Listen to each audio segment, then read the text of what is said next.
few weeks ago when I did a video about my retro gaming setup, someone said I should review my Super Nintendo games as well, so I'm doing that today. Starting off with this tray, we have all my co-op games in one place, so I know where they are when someone comes over to play.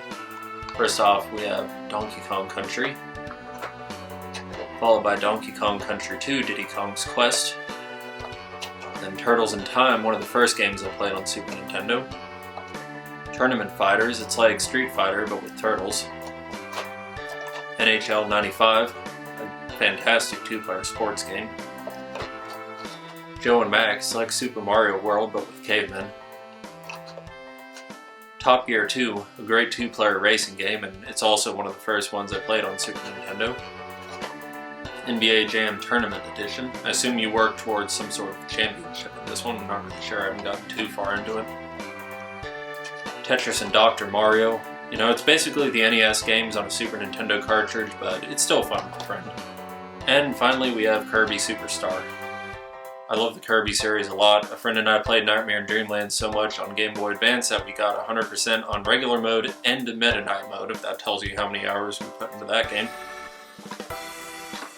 Moving on to some single player games, we have Mario Paint, complete with Hyperkin mouse. It's an optical mouse, and so it's going to work way better than the worn out original ones you bought on eBay. Then we have Super R-Type. I think this is either the first or second game I bought when I got back into video games last August.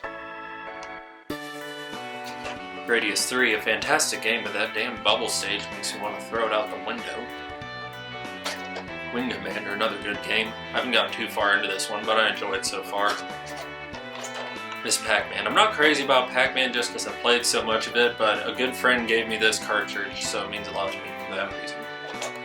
It also has these weird big maps that you don't get in the arcade. Adventure Island, basically the NES game, but it's still a lot of fun. You get to ride a skateboard and throw a boomerang at people, so that's a plus. Populous, it's a port of the computer game. I think Sid Meier's made Populous. He made all those simulation games. He's made a billionaire by now. But anyways, my friend played this on the computer, and I loved watching him play it, but I cannot figure out how to get good at it on the Super Nintendo, which is a challenge with retro games. Figure out how to play it in the first place.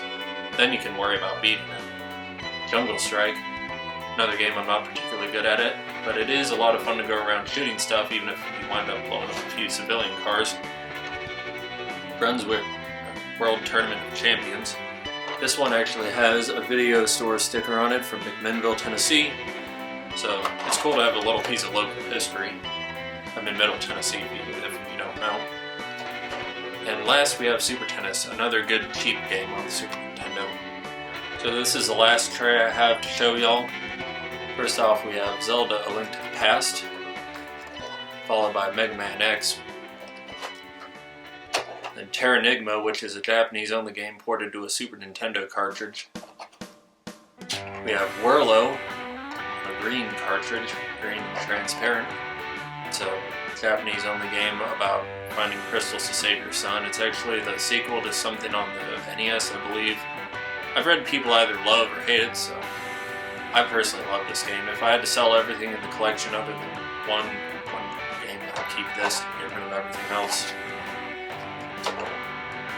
And you have Fireman. I believe this was copied in America under the name Inferno Factor. Basically you run around putting out fires and making certain people don't die, which is kind of the opposite of what most of the games are about. Here's Star Ocean, which is another fantastic RPG. I was playing the hell out of this for a while, but I can't figure out how to buy weapons, so I'm kind of stuck past the game. And in real life in some ways. Here's Chrono Trigger. Don't worry, it's a reproduction. I think they should do this more often. Reproduce games, I think, to help the hobby a lot. Super Metroid, another reproduction. Castlevania 4. A friend sold this to me for like 10 bucks. And afterwards he realized that he gave me a bit of a steal on it. And finally The Mask. An odd one to end on. I'm not really a huge fan of The Mask, the game or the movie, but this is kind of rare. I got this one for free. It's worth